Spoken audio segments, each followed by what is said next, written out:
Next on Currents News, Pope Francis is in Romania. The Holy Father launching a 3-day mission with strong messages about unity and caring for the poor. We'll have a full rundown of his day.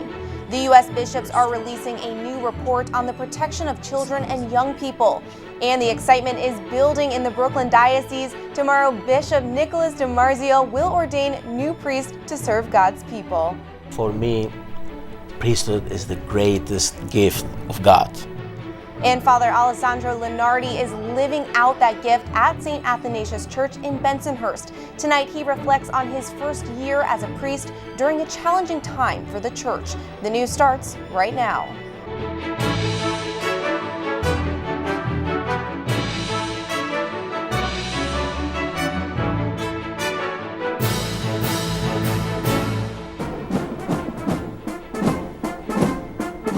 Pope Francis receiving a presidential welcome as he arrives in Bucharest on a journey of faith. Good evening, I'm Emily Druby. A busy day one for Pope Francis in Romania is now over. Speaking to civic leaders and many church officials, Francis hit on themes of unity and caring for others. His arrival this morning leading to joyful greetings. Besides the first couple of Romania, Francis also being greeted by the top clergy of Romania's Orthodox Church and the country's Catholic bishops. The first person Francis spoke with, a young man in a wheelchair. Francis is visiting Romania 3 decades after the nation was liberated from communist rule. The regime and poverty forced many to leave the country, and the Pope had them in mind when speaking to Romania's civic leaders. Pensare ai fratelli e alle sorelle che sono all'estero è un atto di patriottismo, è un atto di fratellanza, è un atto di giustizia. Continuate a farlo. The Holy Father applauding Romania of today and its establishment of democracy. Francis adding that for Romania to move forward, it must be unified, especially spiritually. È necessario camminare insieme. Si tratta infatti di sviluppare insieme alle condizioni materiali l'anima del vostro popolo. Also speaking about the importance of building an inclusive society, Francis insisting that caring for the poor is how the nation's success will be measured. Abbiamo bisogno di aiutarci a non cedere alle seduzioni di una cultura dell'odio, di una cultura individualistica, che forse non più ideologica come ai tempi della persecuzione ateista, e tuttavia più suadente e non meno materialista. Forging Christian unity is an important part of the Pope's mission, with Francis spending time at the headquarters of the Orthodox Church, Romania's main religion. The journey motto is, "Let's walk together." The Holy Father reciting the Our Father prayer while at the Orthodox Cathedral, Francis making history by reciting the prayer in Latin, the first time ever at the cathedral. Sanctificetur nomen tuum. A big close to day one, Mass at the Catholic Cathedral of St. Joseph in Bucharest, the first celebration of the liturgy there by a pope since St. John Paul II in 1999. The Mass, which was celebrated for about 1,700 worshipers, was the first time Francis met with the Catholic community of Romania. Pope Francis in Romania continues throughout this weekend. On Saturday, the Holy Father will visit the sanctuary of Our Lady of Csíkszentmihalyi. It is a very important Marian shrine for Romanians and Hungarians that emphasizes unity. On Sunday, the Pope will meet with families and young people. 100,000 people are expected to participate. Then one of the highlights of the papal mission, the beatification of 7 martyrs who died for their faith. Coverage of these wonderful events will be on Monday's Currents News. Turning now to a major story in the U.S., the annual report on the protection of children and young people. America's bishops are issuing the findings as part of the recommendations contained in the 2002 Dallas Charter, stating that in the most recent year, 1,385 adults came forward with allegations of clerical abuse, an increase. The higher numbers stem from independent reconciliation and compensation programs that were implemented in 5 New York State dioceses. Most of the the reported allegations occurred between 1960 and 1990. There were 26 new allegations in the report. So far, 3 have been substantiated and 7 have been found unsubstantiated. And in the past year, 2.6 million adults and 3.9 million children have been trained on how to spot warning signs of abuse, while 2.6 million background checks were conducted on church clergy, employees, and volunteers. Updating the Fight for Life story in Louisiana. This state's Governor John Bel Edwards signing the heartbeat bill that protects infants from an abortion once a baby's heartbeat is detected. Edwards is a Democrat, and the measure received broad bipartisan support in the legislature. A judge in Missouri is giving the state's only abortion clinic more time to perform the deadly procedure. Abortionists demanding the reprieve yesterday outside the courthouse. Today's ruling gives Planned Parenthood more time to resolve a dispute with Missouri's health department over conditions at the abortion center in St. Louis. President Donald Trump is threatening to slap new tariffs on Mexico to choke off the flow of migrants into the United States. As Kristen Holmes explains, the move could have a major impact on international trade. President Trump sending a shockwave throughout the country, threatening Mexico, one of America's top trade partners, with new tariffs on all imported goods, unless the country works to stem the number of Central American migrants making their way to the U.S. border through Mexico. The president said the tariffs would start June 10th at 5% and continue to rise each month up to 25%, unless action is taken. The move rattling investors and sending Wall Street into chaos. The U.S. imported nearly $350 billion in goods from Mexico last year, $93 billion of that in vehicles. Well, if you're a consumer looking to buy one of these nice SUVs, how would you feel about a 5% increase in price? I mean, it's going to be tough. 25% increase would probably be a disaster. The White House doubling down. Not only have we thought this through, but we've been talking about it since the president, not just on the campaign, but took office. The president has been saying for months, if not years, that we have to do something to secure our border. Even as Republican lawmakers pushed back. Iowa Senator Chuck Grassley issuing this statement, reading, "Trade policy and border security are separate issues. This is a misuse of presidential tariff authority and counter to congressional intent." In a press conference, Mexico's president saying the measures would not benefit Mexicans or Americans. In Washington, Kristen Holmes, Currents News. Bishops in Mexico are mourning the Catholic victims of Wednesday's deadly bus crash in Veracruz.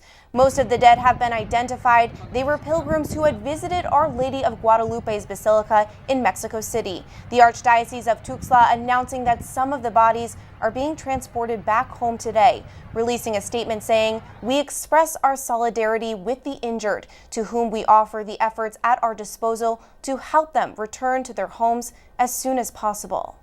The captain of the cruise ship that rammed into the tourist boat in the Danube River has been arrested. Hungarian police detaining the 64-year-old Ukrainian captain. He's suspected of endangering water transport, leading to the deadly accident that claimed the lives of at least 7 tourists. Dive teams are still searching for 21 others who are missing. There's a lot more news headed your way. You'll meet Edwin Ortiz ahead of the most important day of his life. Tomorrow, he becomes a Brooklyn priest. Biggest surprise and the greatest joy were at the day of my ordination. For Father Alessandro Linardi, that was a year ago. In a few moments, he tells us about his priesthood during a turbulent time for the church. There's a winner in this group. We'll tell you who she is and what she accomplished. Do you have a story idea or want to share a tip? Email us at newstips@desalesmedia.org or call our 24-hour number 718-517-3122. We'll be right back.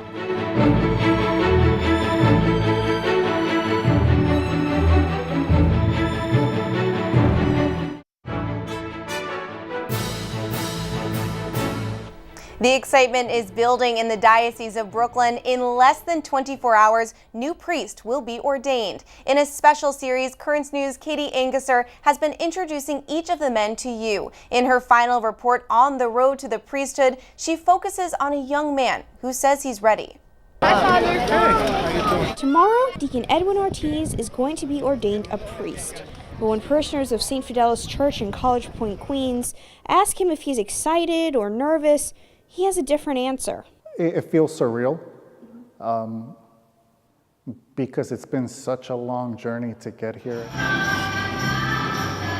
Deacon Edwin's faith-filled journey began at home. His parents are immigrants from El Salvador. Edwin, the baby of the family, was the first child born in the United States. Church became a big part of his family. And really, I got more involved just because I felt bad that no one was there to help out the priests during Mass. The priests in our lives had been so good to us, it was just easy to return the favor. Still, Edwin never really had a thought about the priesthood until high school. A priest at his parish asked Edwin if he had ever considered the priesthood. I said no, my friends said yes. So Edwin went, for moral support, to a seminary open house with his friend. And sitting in adoration before the Blessed Sacrament, he felt God. It was a moment of comfort. It was a moment almost like I was being embraced. So he began studying for the priesthood. But in his last year in the minor seminary, Edwin had an accident. I was playing basketball one night with some friends, and I ended up collapsing. Edwin found out he had what was called an arrhythmia, or an irregular heartbeat that needed medical attention. The added stress made Edwin decide to take a year off. That 1 year became 9 years because I ended up getting into a serious relationship. That's right, Edwin got a girlfriend. And so with the option of the priesthood out, he decided to try nursing school. The problem was, nursing school was expensive. So I ended up seeing a commercial from the Navy that they would pay for school. So I said, let's go for it. Edwin was accepted and was stationed on a ship going to Japan. Not wanting a long-distance relationship, he and his girlfriend broke up. Though he enjoyed the work, there was something missing. He hadn't gone to Mass in years. So one night, alone on the flight deck of his ship, he prayed to God and reflected on his life, and found himself considering the priesthood again. But he was confused. So at his next assignment in Washington, D.C., while he was heading to the Mass ahead of the March for Life, he asked God for a sign. And he got it, from Cardinal Sean O'Malley, who was giving a homily about the wedding feast at Cana. He focused on Mary, and he repeated her words, do whatever he tells you. So he did what God was telling him to do, and re-entered the seminary. Now as Deacon Edwin prepares for the priesthood, he is looking to the priests of the Brooklyn Diocese as a guide. The amount of priests that have helped me grow closer to Christ, I only hope that I'm able to do the same. In College Point, Katie Anguser, Currents News. To read more about the 4 men preparing to be priest for the Brooklyn Diocese, go to thetablet.org and click on Diocesan News. You can watch the ordinations live right here on Net TV tomorrow, starting at 11 a.m., or you can stream the ceremony live at netny.tv. Tomorrow, 4 men are saying yes to God, vowing to serve the people of the Brooklyn Diocese as priest. Father Alessandro Linardi became a priest 1 year ago and now ministers at St. Athanasius Church in Bensonhurst. He joins us now to talk about his first year as a priest. Welcome and thank you so much for being here. Thank you so much. Now, Father, what has been the biggest surprise and the greatest joy? Of course, biggest surprise and the greatest joy were at the day of my ordination, especially, and also the first Mass. You really feel that Jesus is transforming your life through the Holy Spirit, through the sacred oil. From a normal person, of course a sinner, you become an alter Christus. You will celebrate in the person of Christ, the sacred mysteries. And so it's something really special, extraordinary. And now, how did you hear God's call, and has your vocation been as you hoped it would be? Everything started 14 years ago at the Sanctuary of Padre Pio. Now, already 15 years ago, I was like 21 years old. And it's when you really feel the love of God in your heart, and you understand that there is nothing greater than that. And so you start slowly to search. I did many pilgrimages also in the Holy Land. I studied many years, and now thank God at the end, I can say that I still feel this love of God every day in my heart, more and more, especially after the priesthood.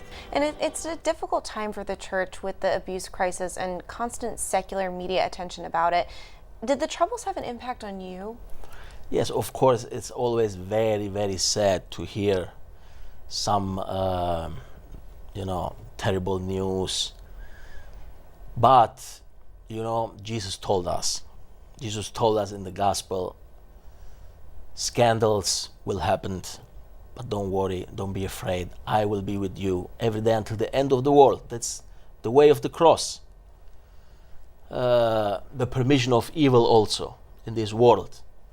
And so, as I said, it's terrible. It's terrible to hear, just to hear this news, this bad news. But Jesus told us the church is also like an hospital. We have to pray, we have to help. Trying to understand, but it's very difficult. Let's pray, we have to pray. As I mentioned, tomorrow is ordinations, and we'll have a whole new group of priests. Yeah. What advice would you give them and other young men who are preparing to enter the priesthood? First of all, for me, the priesthood is the greatest gift of God.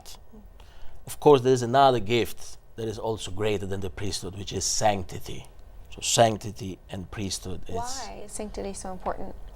Because we need to be saints before to become priests. We need to try to do our best. Sanctity is important to celebrate the sacred mysteries. It goes together. It's not easy. Nobody is perfect. Jesus told us, follow me. I will do with you the best of your life. Father, thank you so much for joining us. Thank you so much, and God bless you all. Please pray for me also. She's a great speaker, and now 8th grader Mia Lopez is the winner of the Brooklyn Diocese annual Catholic Public Speaking Contest. Mia is a student at St. Francis of Assisi Catholic Academy in Astoria and took home the first place prize for her rendition of Denzel Washington's Fall Forward speech. A total of 18 students from across the diocese participated, delivering speeches on a variety of topics, including gun control and civil rights. Still to come on Currents News, Bishop DiMarzio will tell us what he's most looking forward to tomorrow during the big day in the diocese. And the girl who is being considered a hero in Georgia for diving into action. And the tablet has a brand new page called Our Diocesan Family, where you can share your pictures of recent baptisms, Holy Communions, confirmations, marriage, all of the joyous sacraments. For more details and to submit your photos, go to thetablet.org/ourdiocesanfamily. Your picture may be published in an upcoming issue of the newspaper. We'll be right back.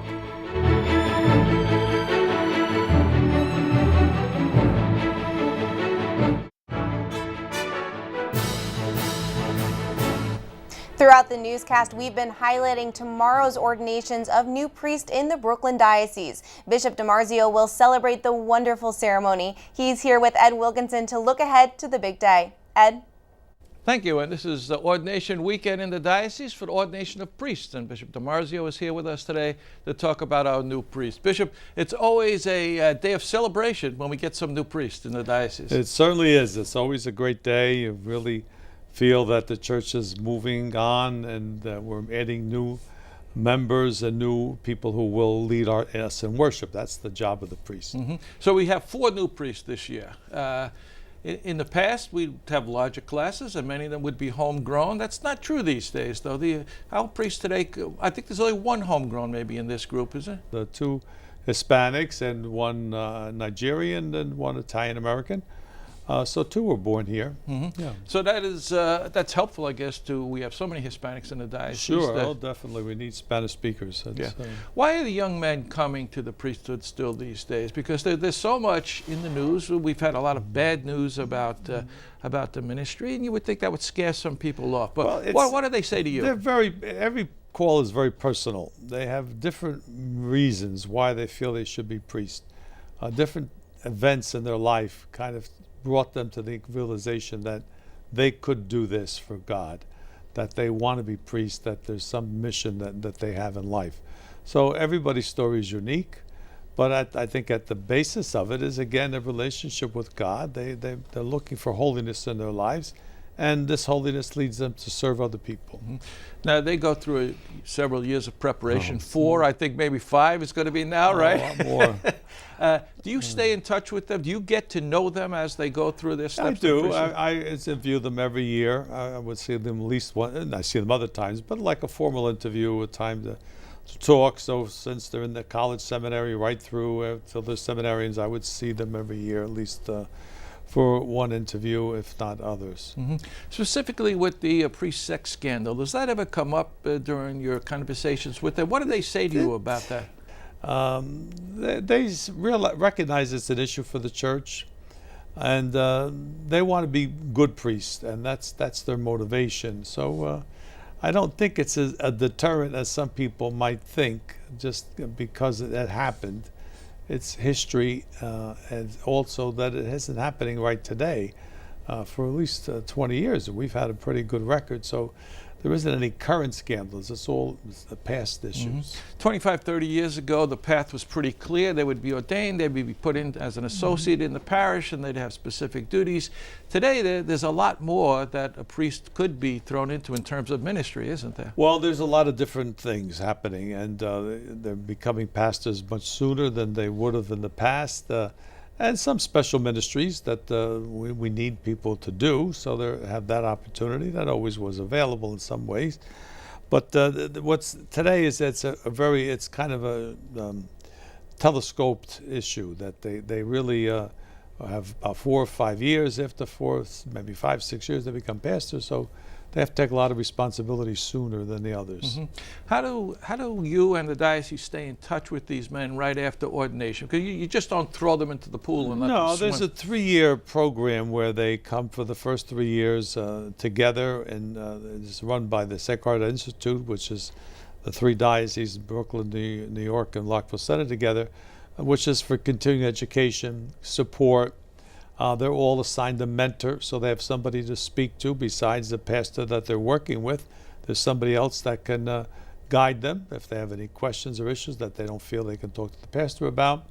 So we do try to really stay in touch with them a lot. Is there a specific moment in the ordination ceremony that is, say, your favorite or that you look forward to each year? Well, I think the Litany of the Saints, when they're prostrate, they really is a moving moment. Also the laying on the hands is very moving also by all the priests that are there. I see so many priests. Right. So it's very good. Well, enjoy the day tomorrow, Bishop, we will. and congratulations. Back to our news desk. Thank you, Ed and Bishop DiMarzio. Don't forget to watch the ordinations live tomorrow at 11 a.m. right here on Net TV. Finally, tonight, a 10-year-old girl is being hailed a hero after saving her younger sister from drowning. The dramatic moment caught on camera when the 3-year-old began gasping for air and struggling to stay above water. But her big sister came to the rescue. She was like heavy, so I had to pull her by her hair. Then I grabbed her by her waist and pulled her up. It's a miracle. Don't take your eyes off of them. Don't take your eyes off of them. All the floats are not safe. Be careful. Watch your kids. Although she was showing signs of life, Callie still remained in critical condition, but thankfully she is now back to being a happy toddler. That is Currents News. I'm Emily Druby, and please remember, tune into Net TV tomorrow morning at 11 for live coverage of the ordinations of the new priest in the Brooklyn Diocese. Thank you for joining us because we are putting your faith in the news. Hope to see you again next time.